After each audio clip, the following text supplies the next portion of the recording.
హైదరాబాద్ లో largest CREDAI and non stop property show ఈ నెల 9, 10, 11 తేదీల్లో కొంపల్లిలో. నమస్తే, నేను Kesh. Welcome to Suman TV. ఆంధ్రప్రదేశ్లో మొక్కల పెంపకానికి సంబంధించి గవర్నమెంట్ ఒక స్పెషల్ ఫోకస్ చేయబోతోంది.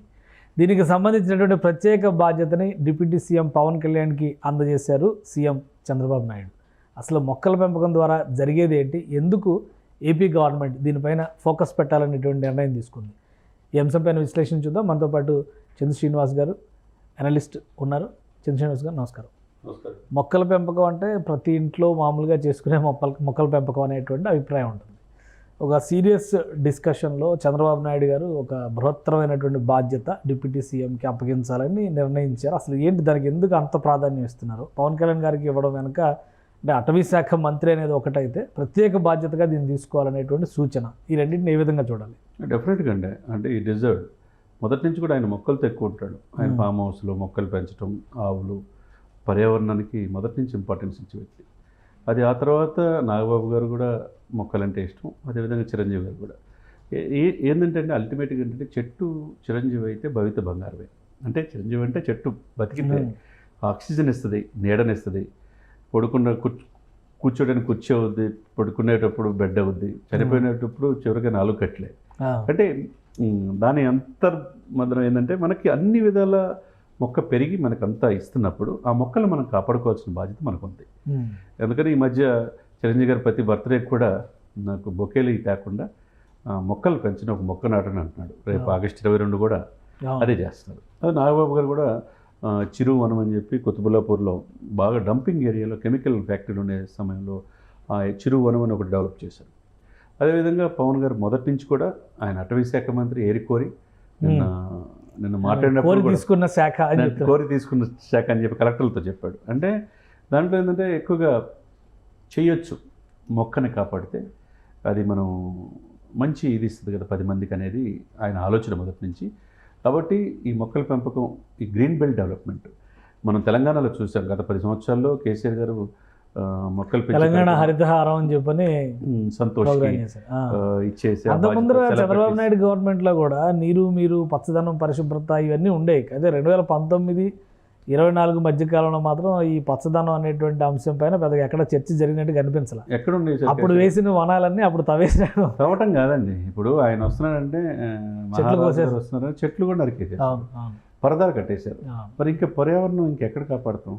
అది ఇంబ్యాలెన్స్ అయిపోయింది. చివరికి కొండలనే ప్రకృతి, సముద్రం ఆ ఇదిని కోతను అరికట్టడానికి కొండలు సహసిద్ధంగా ఎదుగుతాయి. అంటే సహజంగా అది వచ్చిన కొండలు ఋషి కొండల్ని కరిగించి బోడిగుండ చేసి సుందర భవనాలు నిర్మించుకున్నారంటే ఇంకెక్కడ ప్రకృతిని కాపాడేది గత ప్రభుత్వం. కాబట్టి ఇప్పుడు అవసరం కూడా మనం ఎప్పుడు కూడా అడవులు మనం చూసుకుంటాం. అటు ఉత్తరాంధ్రలో అడవులు కావచ్చు, ఇటు గోదావరి జిల్లాలో చూసుకుంటే, తర్వాత ఇక్కడ శేషాచలం కొండలు కావచ్చు. ప్రకృతి రమణీయతకి మారుపేరు మనకి ఆంధ్రప్రదేశ్లో. కేరళ తర్వాత అంత పేరు చెప్పుకుంటారు. మరి అదే సమయంలో మన అడవుల్లో ఉండే అతి రేరైన రెడ్ శాండిల్స్ ఉంటున్నాయి అంటే రెడ్ శాండిల్ స్మగ్లర్స్ దేశ సరిహద్దు. ఇప్పుడు చంద్రబాబు నాయుడు గారు గవర్నమెంట్ వచ్చినప్పుడు మళ్ళీ వాటి పెంపకం పైన ఫోకస్ పెడతారు. గతంలో కూడా ఎర్రచందనం శేషాచలం అడవుల్లో పెంచాలని హెలికాప్టర్ ద్వారా విత్తనాలు చల్లి మరీ చేసిన చేశారు. అది చేయగలరు. అధునాతనమైన టెక్నాలజీ ఇజ్రాయెల్ని ఆదర్శంగా తీసుకొని చంద్రబాబు నాయుడు గారు ఇంప్లిమెంట్ చేయగలరు. అదే సమయంలో ఇష్టంతో తీసుకున్న ఆ శాఖని పవన్ కళ్యాణ్ గారు న్యాయం చేయగలరు. 10 లక్షల మొక్కలు నాటే కార్యక్రమాన్ని, ఆ బాధ్యత ఆయనకి ఉప ముఖ్యమంత్రిగా, అటవీ శాఖ మంత్రిగా ఆయనకి అప్పచెప్పటం. చాలామంది యూత్ కూడా ఏంటంటే ఇప్పుడు ఈరోజు రేపు మంచి అందరికీ కూడా అవేర్నెస్ వస్తుంది. ఆయన కూడా చూడండి, బొకేలు చాలా వాళ్ళు తీసుకోవట్లా, వెజిటబుల్స్ ఎవరు ఫ్రూట్స్ అటువంటి ఇస్తున్నాడు ఎవరికి వచ్చినా కానీ. మొన్న అమెరికన్ ఎంబసీ వాళ్ళు వచ్చినా, మిగతా వచ్చినా కానీ. కాబట్టి తను ఒక నాయకుడు అనే వ్యక్తి, అతను ఇంప్లిమెంట్ చేస్తే 10 మంది స్ఫూర్తి పొందుతారు. ఆల్రెడీ ఆయన సెలబ్రిటీ, ఇండస్ట్రీలో నెంబర్ 1. అదేవిధంగా దశాబ్దం పైన రాజకీయాల్లో ఉన్నాడు. ఎక్కడో ఒక సీటు కలిపిన ఇప్పుడు 100% స్ట్రైక్ రేట్తో ఉన్నాడు. మరి ఆ వ్యక్తి చెప్తే వింటారు కదా 10 మంది. అదేవిధంగా ప్రముఖ పారిశ్రామికవేత్తలు కూడా పవన్ కళ్యాణ్ గారు పవన్ కళ్యాణ్ గారు ఇప్పుడు ఆయనే డబ్బు గురించి ఆలోచిస్తే మల్టీనేషనల్ కంపెనీలకి యాడ్ల ద్వారా కోకోకోలా ఇట్లాంటి థమ్సప్ ఇట్లాంటి యాడ్లు ఇవ్వచ్చు. ఏ రోజు కూడా యాడ్ అనేది ఇవ్వడు. చేనేతకి ఇంపార్టెన్స్ ఇస్తాడు, పర్యావరణానికి ఇంపార్టెన్స్ ఇస్తాడు. విజయరామ్ లాంటి స్వచ్ఛంద సంస్థలకి పాటుపడే వ్యక్తి స్వీట్ షాప్ పెట్టుకుని ఆయన ఒక ఆర్టిస్టు, మొక్కలు పెంచుతూ ఆయనకి ఇంట్రెస్ట్. అతని కోసం ఎంతో ఇంపార్టెన్స్ ఇచ్చి మొన్న కూడా మట్టి వినాయకులు కూడా ఆ Vijayaram society for awareness and vision on environment అని సేవ్ ఆర్గనైజేషన్, దాంట్లో కూడా నేను ఒక మెంబర్ని. ఇందిరా పార్క్ దగ్గర ఉండేది. ఆ విజయరాముని అటువంటి స్వచ్ఛంద సంస్థలను దగ్గర తీసుకొని సమాజానికి ఏదో చేయాలన్న ఆలోచనతో ఈరోజు ఆయన చేసే కార్యక్రమం పవన్ కళ్యాణ్ గారికి ఆ బాధ్యత ఏదైతే చంద్రబాబు నాయుడు ముఖ్యమంత్రి గారికి ఇచ్చారో ఆ బాధ్యతను 100% న్యాయం చేయగలరు. సో ఒకవైపు ఆంధ్రప్రదేశ్లో అడవుల విస్తీర్ణం తగ్గిపోతుంది అనేటువంటి విమర్శ చాలా వరకు ఉంది. ఇంకోవైపు ఏమో మీరు ఇందాక అన్నట్టుగా కొండలు తవ్వేయడము, ఈ తూర్పు కనుమల్లో గనుల కోసం వాటి కోసం వీటి కోసం చల్లా చేయడం ఇవన్నీ జరుగుతున్నాయి. మొక్కల పెంపకం అనేది అడవులకి లేదా ఇళ్ళకి నగరాలకి పరిమితం అవుతుందా, మిగతా మొత్తం ప్రాంతంలో గ్రీన్ బెల్ట్ డెవలప్మెంట్ అనే దాని మీద ఫోకస్ చేస్తుందా? ఓవరాల్గా గ్రీన్ బెల్ట్ డెవలప్మెంట్ కండి ఇప్పుడు సెంట్రల్ నుంచి కూడా ఇట్లాంటి గ్రీన్ బెల్ట్ డెవలప్మెంట్ చేస్తే వాళ్ళకు కూడా నిధులు కూడా వస్తుంటాయి.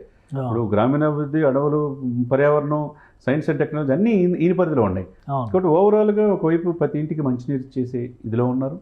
అదే సమయంలో పిఠాపురం ఒక రోల్ మోడల్గా చేసి ప్రకృతిని కాపాడటానికి అక్కడ బీచ్ కూడా డెవలప్ రిస్టోర్ చేయడానికి ముందుకున్నారు. కాబట్టి ఈయన చేయగలడు. కాబట్టి మొక్కలు ఇటువంటి సెలబ్రిటీస్ చెప్తే అండి ప్రముఖ పారిశ్రామికవేత్తలు కూడా పెద్ద పెద్ద కార్పొరేట్ సోషల్ రెస్పాన్సిబిలిటీ మీద ఆల్రెడీ పవన్ కళ్యాణ్ గారు టీ విత్ డిప్యూటీ సీఎం పెట్టాడు, తీసుకొచ్చాడు. అది జూ పార్క్స్ అభివృద్ధి కోసం. అదే కాన్సెప్ట్లు ఇప్పుడు ఈయన మొక్కలు పెంచే ఇది కనుక నాంది పలికాడంటే టీ గార్డ్స్ ఇచ్చేవాళ్ళు ఉంటారు, ఎన్ని అయినా కానీ లక్షల్లో. మొక్కలు ఇచ్చేవాళ్ళు ఉన్నారు, కొన్ని లక్షలు ఇచ్చేవాళ్ళు ఉంటారు. స్వచ్ఛంద సంస్థలు దీనికి కావాల్సిన ఖర్చులు కూడా భరించేవాళ్ళు ఉంటారు. అంటే కార్పొరేట్ సోషల్ రెస్పాన్సిబిలిటీ కింద ఓ డిప్యూటీ సీఎం ఒక పిలుపిస్తే అంటే సమాజం కోసం, ప్రకృతి కోసం, ప్రకృతిని కాపాడటం కోసం చేసే కార్యక్రమాలు ప్రతి ఒక్కరు ముందుకుంటారు. అది ఈయన సెలబ్రిటీ కాబట్టి ఈ కార్యక్రమం 100% సక్సెస్ అయ్యే అవకాశం స్పష్టంగా. అందుకే చంద్రబాబు నాయుడు గారు పవన్ కళ్యాణ్ గారికి ఇది ఒక స్పెషల్ టాస్క్ కింద అప్పగించారు. అవును, అంటే ఏపీలో టెంపరేచర్స్ కూడా క్లైమాటిక్ కండిషన్స్లో కూడా చాలా మార్పులు వస్తున్నాయి ఈ మధ్య కాలంలో అన్నారు. గ్రీన్ బెల్ట్ డెవలప్మెంట్ వస్తే పర్యావరణ సమతుల్యం అనేది సాధ్యం. డెఫినెట్గా 100% పర్యావరణ సమతుల్యం ఉంటుంది. పర్యావరణ సమతుల్యం ఉంటేనే అన్నీ కూడా సక్రమంగా ఉంటాయి. రైట్. థ్యాంక్ యూ చంద్ర శ్రీనివాస్ గారు. ఇది ఆంధ్రప్రదేశ్లో గ్రీన్ బెల్ట్ డెవలప్మెంట్ అనేది ఒక ప్రత్యేకమైనటువంటి ప్రణాళికగా రాష్ట్ర ప్రభుత్వం చేపడుతుంది. అటవీ శాఖ మంత్రిగా ఉన్నటువంటి ఉప ముఖ్యమంత్రి పవన్ కళ్యాణ్కి దీనికి సంబంధించి ఒక ప్రత్యేకమైనటువంటి టాస్క్ ఇచ్చారు సీఎం చంద్రబాబు నాయుడు. సో వీలైనంత తొందరగా గ్రీన్ బెల్ట్ డెవలప్మెంట్ అలానే గ్రీనరీ పచ్చదనం పెంచడం ద్వారా హరిత ఆంధ్రప్రదేశ్ని ఆవిష్కరించాలనేది సంకల్పంగా రాష్ట్ర ప్రభుత్వం పెట్టుకుంది. ఇది special discussion. Keep watching. Suman టీవీలో మీ పర్సనల్ అండ్ బిజినెస్ ప్రమోషన్స్ కోసం కింది నెంబర్కి కాంటాక్ట్ చేయండి.